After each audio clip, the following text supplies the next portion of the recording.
stuff like that, we could always share afterwards. Perfect. So if you have any questions at the end or whenever really, please just send a message in the chat. Perfect. So Leah, if you could start off by introducing yourself and telling us a bit about yourself and how you became involved with the 2SLGBTQ plus neighboring pod. Sure. Thanks for having me. My name is Leah Mary Movell. I am the volunteer coordinator with the Social Justice Cooperative of NL. Sorry, excuse me. And that's sort of how I got involved with the queer pod. I sort of call it for short. Hope that's okay. And so the group sort of came out of when the pandemic hit. I hate talking about the pandemic, but when the pandemic hit, we were sort of like pivoting our work in the Social Justice Cooperative. In response to that, we had been doing a lot of stuff in person that we couldn't do anymore. And obviously the needs of the community had shifted because of this global event. And we were trying to figure out like how we could switch things up to like meet new needs. And so we had like a mutual aid working group where we sort of would get together and talk about how we could set up peer support networks in different neighborhoods and for different communities.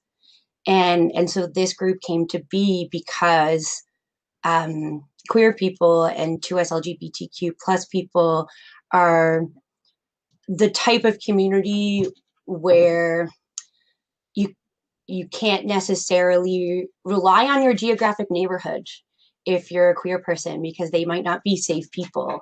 And so we were talking about how for some communities, we need these like non-geographic peer support groups so that we can check in on one another and we can help connect people with resources if they're needing them.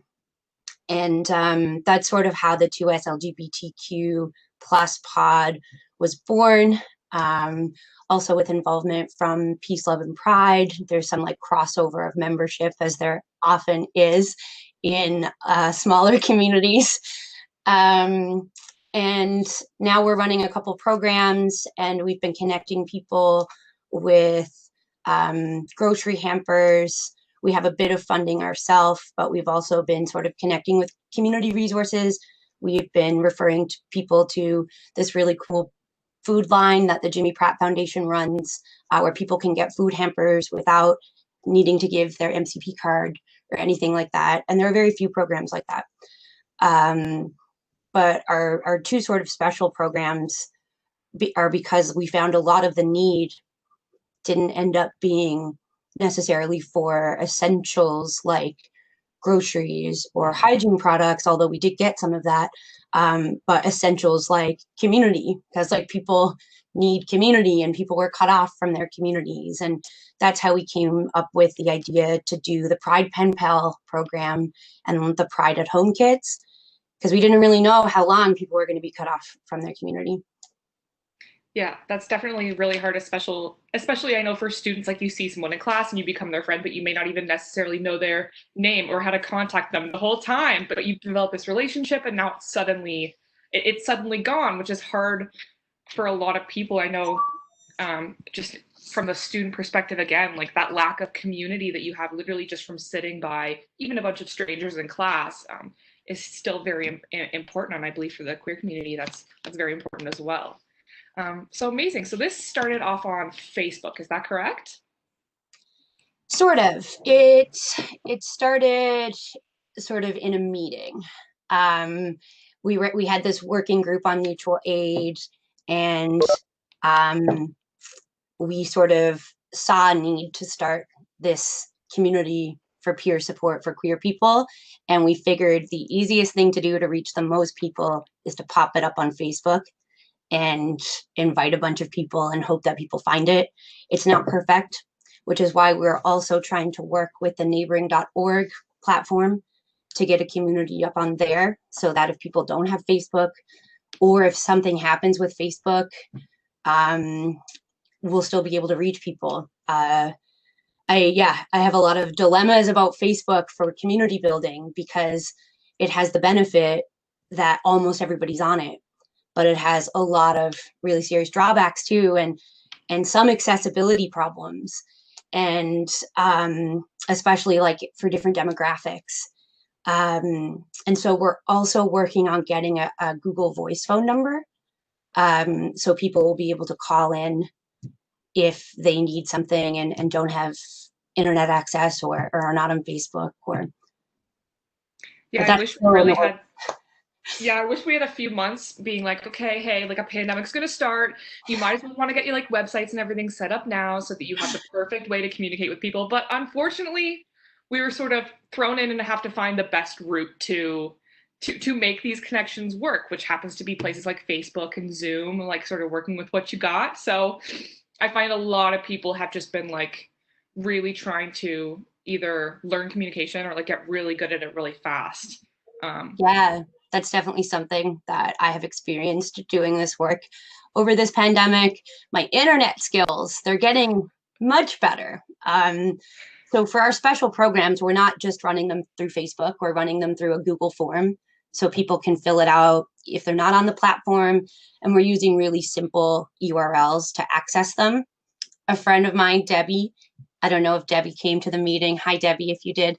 Um, Introduced me to bit.ly, and I've been having a lot of fun with it, just setting up like memorable links that people can use to like easily access things.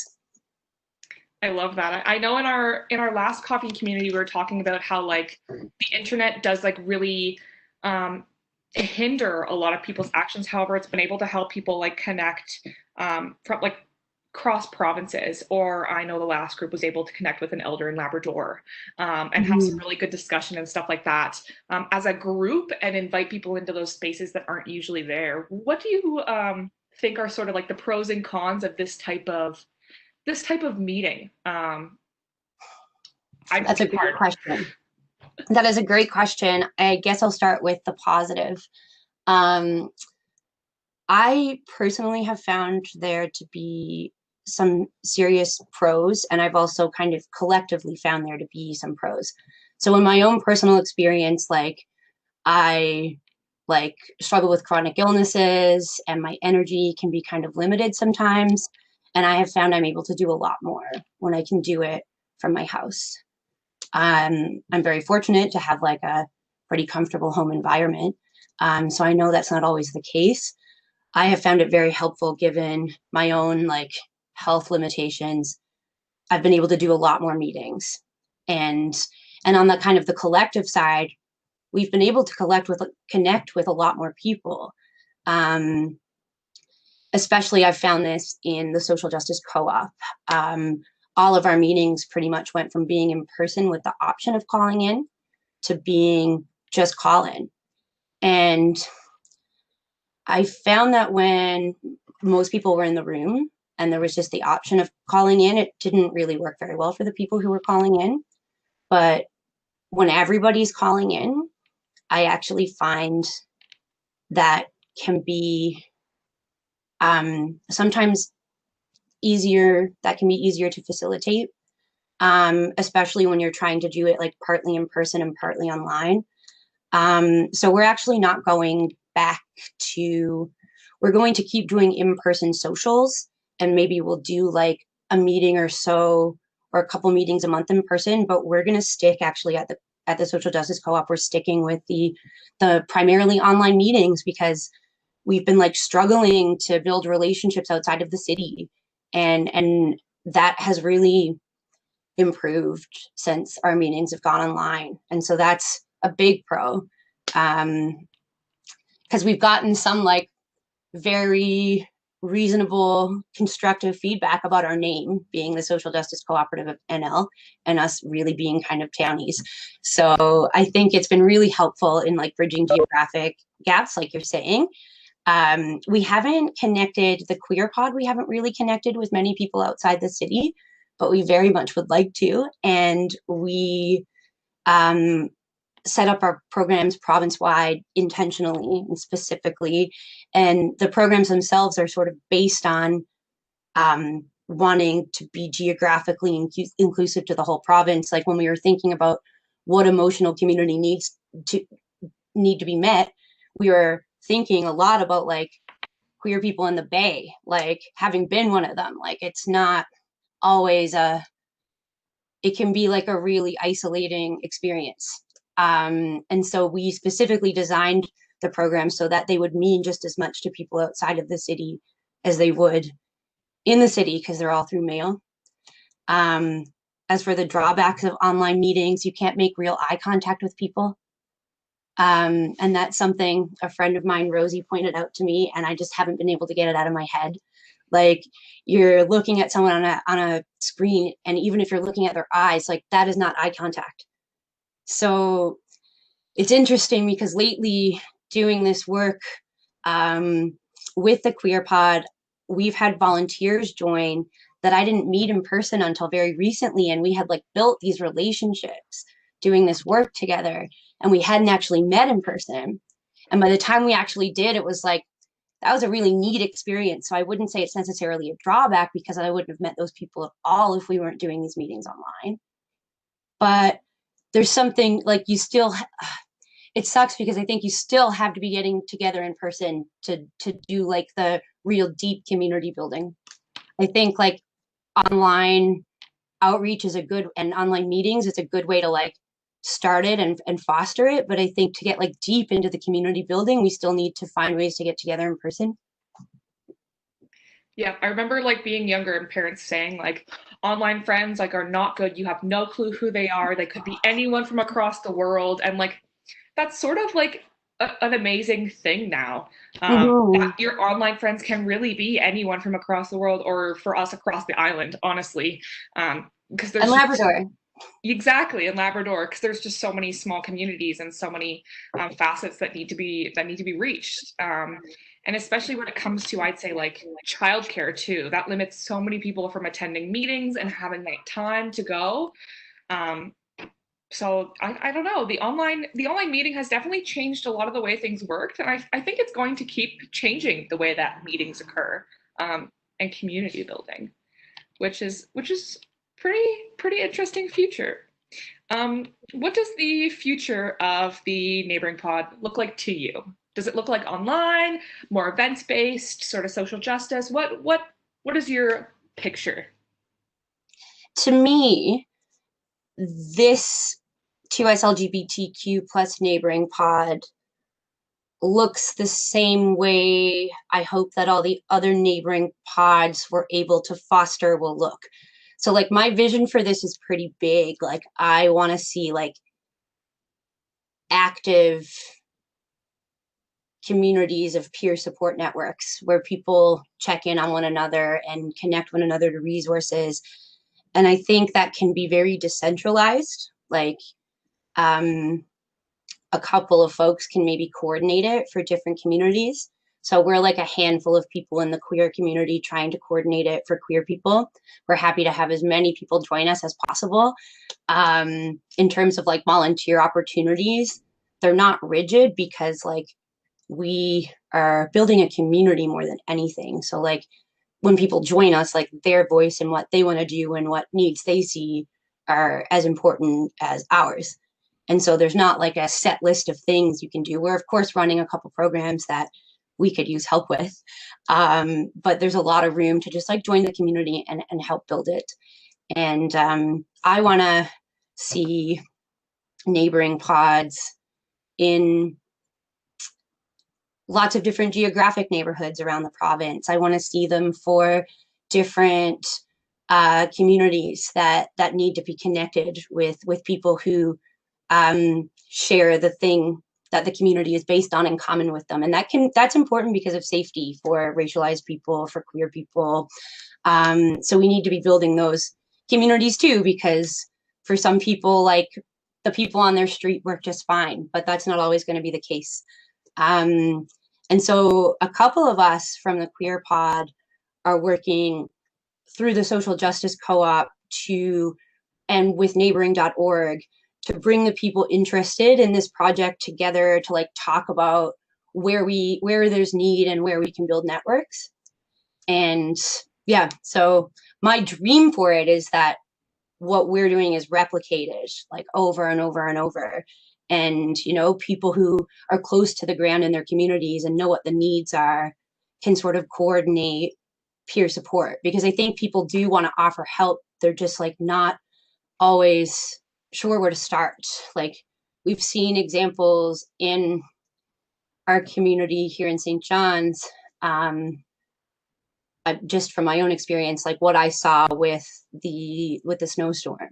Like you saw that people are ready to like show up for their community, and we saw it again with the pandemic. And I think what's missing is like a decentralized but still organized way of coordinating it, and so that people know where to go if they have a need, and to reach people who can find someone to fill it. I don't know if that might be a bit vague, but yeah, I think that's the general vision. I don't know if I'm explaining it very well though. No, it makes sense. It'd be nice to have like a really a good sense of community through times that are not pandemic and not snowmageddon, in times where we don't necessarily absolutely need each other, but it's nice to have each other. So I think that's amazing. And you've sort of touched on sort of different events, well, not necessarily events, sort of like initiatives your group has been taking on. And one of them was the letter writing program. Do you mind expanding on a few of your events? Because I find that fascinating. Yeah, absolutely. So we're running a couple special programs, but if anyone has any need, they're welcome to reach out to us, and we'll do our best to either fill it or find them someone who can. But the two special programs we're running, one is called Pride Pen Pals, and one is called Pride at Home Kit. So I told you I made really handy, easy to remember links, which is helpful for this purpose. So the Pride Pen Pals, obviously there are like two roles there, and people are totally welcome to do both. There's a form to sign up to write a letter, and there's a form to sign up to receive one. The one to sign up to write one to someone is called it's called bit.ly/write4pride, the number 4. I'll put these in the chat too. And the one to receive a letter is bit.ly/pride by mail. And it's all lowercase. And we're, of course, mindful of safety precautions here. So because we don't really have the capacity to like screen the people who are writing the letters, what we're doing is we're having a small group of organizers review them, and they're only going to go one way. So we're not actually like exchanging people's addresses. We felt we just don't really have the capacity right now to do that safely. So it'll be like a one-time letter exchange, no return address. But I think kind of the point is that like there's a community of people, and maybe you don't necessarily like know them personally, but like we all share this, we all share the fact that we belong to this community. And that can be enough, I think, in times of isolation. The other one, we're just doing these fun, like Pride at Home kits. They're going to have, we've commissioned some jewelry and some art from local Two-Spirit artists, Sarah Hannon and Nicole Cox. And also one of our volunteers, Nat Bello, has been making like cards and bracelets, and we've got like keychains. We've got a bunch of Pride stuff, and we've been like collecting books that are written by queer people or have queer characters, and we've gotten some candy, and we're gonna like put all this into a bubble wrap manila envelope and send it out to anyone who requests one.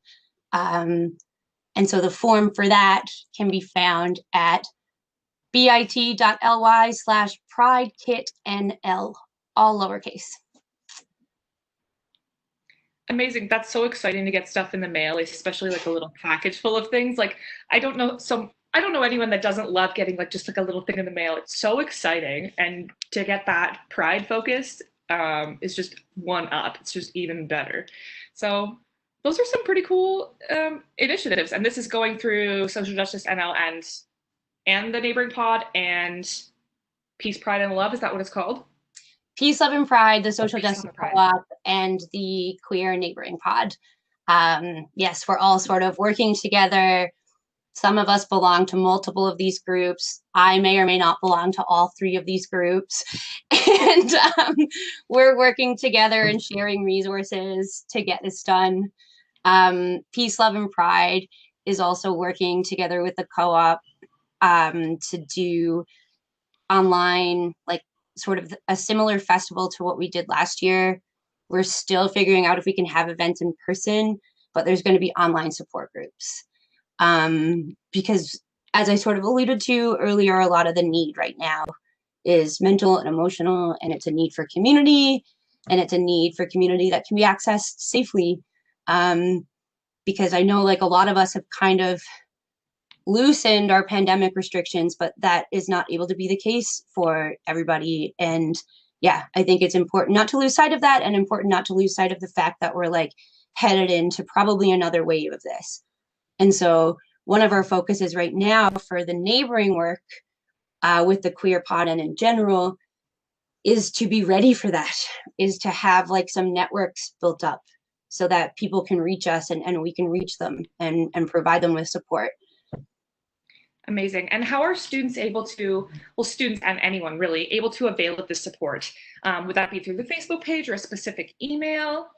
There's an email. There's always the Facebook page. It's 2SLGBTQ plus Neighbouring Pod on Facebook.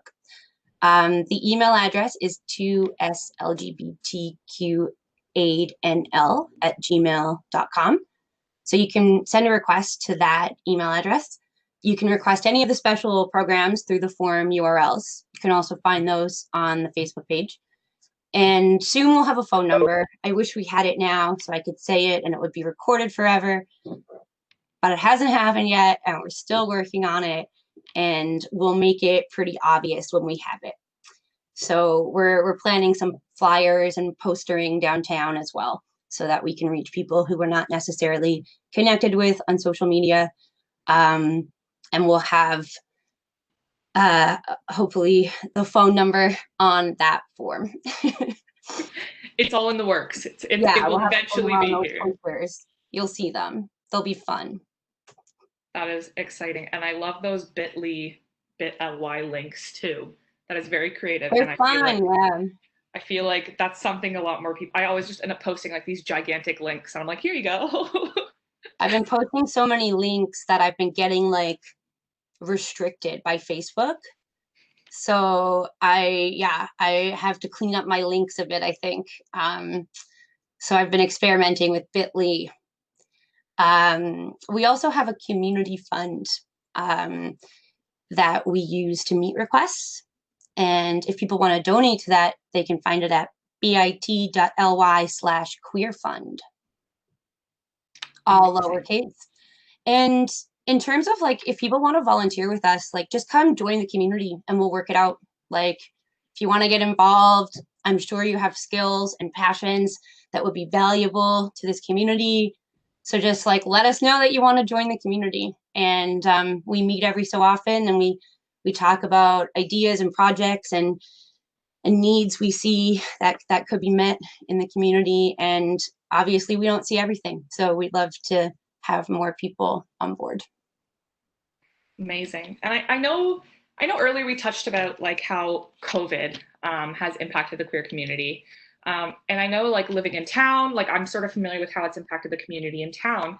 But then we touched on like out around the Bay and in other places of Newfoundland and Labrador. And I haven't necessarily even thought about how queer individuals in Labrador have been affected as well, because they're a bit more isolated. But how do you think this group has how do you think the group has been impacted in general? I know they're a bit more isolated and they need this community. My words are not happening right now, but I'm getting there. So, but how do you think they've been impacted generally?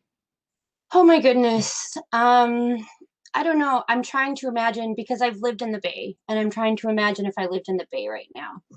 And I've lived in the Bay somewhat recently. Like I went back a couple of years ago to stay with my parents and like help them out a bit and try to get some work done. And I was there for like months on end sometimes. And it was definitely isolating, and it wasn't even a pandemic.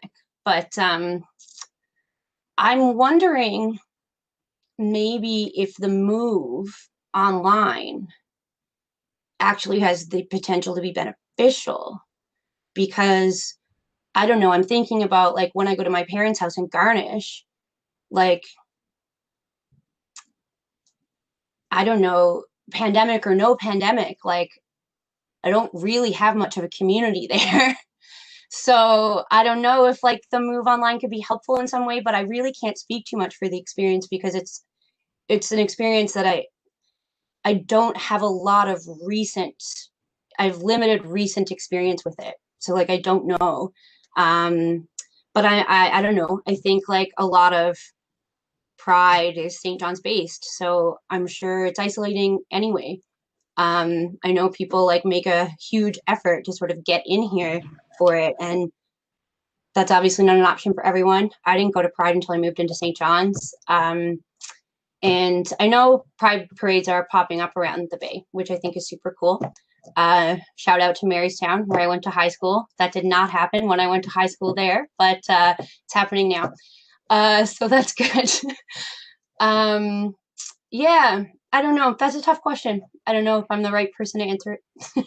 It's a very big question too. I feel like a lot of those needs would be really not individual, but sort of like to where you live. For example, if you live near like a larger place, like Gander, for example, or like Corner Brook, I feel like your needs would be a little bit different than someone living in Port Union or around like the tiny little Bonavista area. Uh, Yeah, I guess like another sort of really big challenge anywhere in this province, but especially in rural areas, is like lack of access to um, mental health supports and mental wellness supports. And, you know, a lot of people in the queer community struggle with either addictions or mental health or both.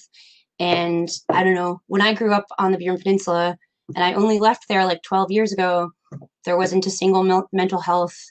I don't think there was a single mental health professional there on a permanent basis. Like it was just this like eerie, spooky thing that like, oh, you hope you don't ever have to go there. Like hopefully your issues never get so bad you have to go to one of these. And like that's obviously really damaging stigma. And yeah, I think like one issue would be the lack of access to the supports you need to maintain mental wellness. And yeah, maybe doing the peer support groups online because of COVID will actually be helpful for people in our community who don't live in the city. I hope so. Hopefully, yeah. Would people in these small communities that might feel isolated be able to post in the 2SLGBTQ plus neighboring pod, for example, if they just sort of like need someone to talk to, or just like need a friend, or want to exchange drawings, or like write some mail? Is it sort of that open ended, like where they're able to just find what they need in the group? Yes, our version of essential, our definition of essential is like as broad, like it's so broad we haven't even defined it. So just come there, connect. People, if you post, people will respond. Like people are active, they're supportive, kind. It's a great community. 2SLGBTQ plus neighboring pod on Facebook. It's an amazing community of people. And um, I'm one of the moderators for the page, but often when there's a post, like people who aren't moderators of the page and are enthusiastic members and volunteers with the page will like respond to things by the time I even see it. And people post lots of links to like different like online peer support, and there's like a bank of like movies and TV shows I think that like I posted there during the pandemic. And so there's a lot of different things that can be found there. And usually all you have to do is kind of like hint that you're looking for it, and people will show up. Um, and maybe we'll start doing those fun threads where we try and initiate discussions about topics. I'm a member of a group called Women/Non-Binary Support Group, where the administrator Linda does a great job posting threads that get people talking. So maybe we will try that soon. I know. I even love when someone posts in some type of Facebook group like, "Hey, what do you guys think about this skincare?" And then there's like 70 comments of all these people being like, "Oh, this is what I use. This is what I do," and just like all that organic interaction from like this one tiny little skincare post is amazing. How that can just appear out of nowhere. If you need skincare tips, you can go to the 2SLGBTQ plus neighboring pod group and tag Neria Elward, NeriaAlyAYL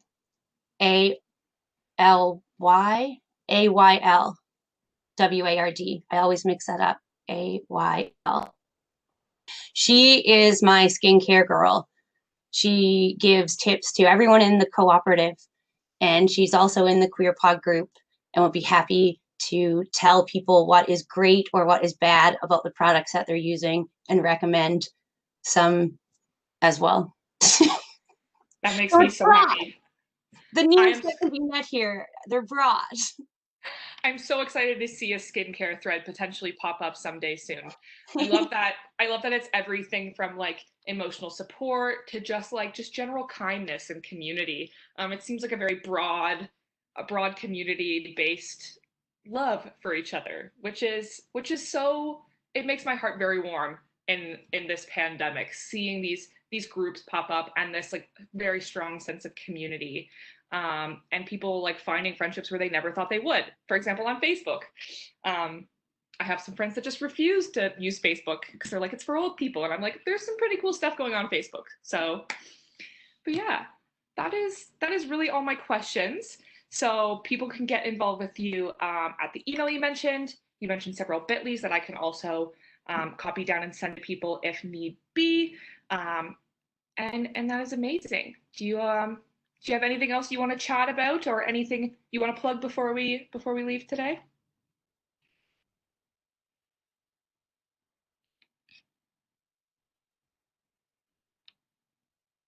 I think you're muted. Sorry about that. I suppose just if you're curious about what we're doing, reach out to us, either on the Facebook group or at 2SLGBTQAidNL@gmail.com. We're doing our best to make ourselves easy to find, so please help us by sharing our content with your networks. Amazing. I just want to make sure everyone had that before we end this interview. But thank you so much for joining with me today. I know we have just a small group here, but it's a mighty group, and I believe that we're going to start posting these interviews onto. I believe we have a YouTube channel. I may be wrong, but so that we can share and people can find this information not just now in the moment, but when they need to, or they're looking it up. So thank you so much. Thank you so much. But yeah, I will be here next Tuesday, and I will see everyone here later. Thanks for tuning in. Bye, guys. Bye.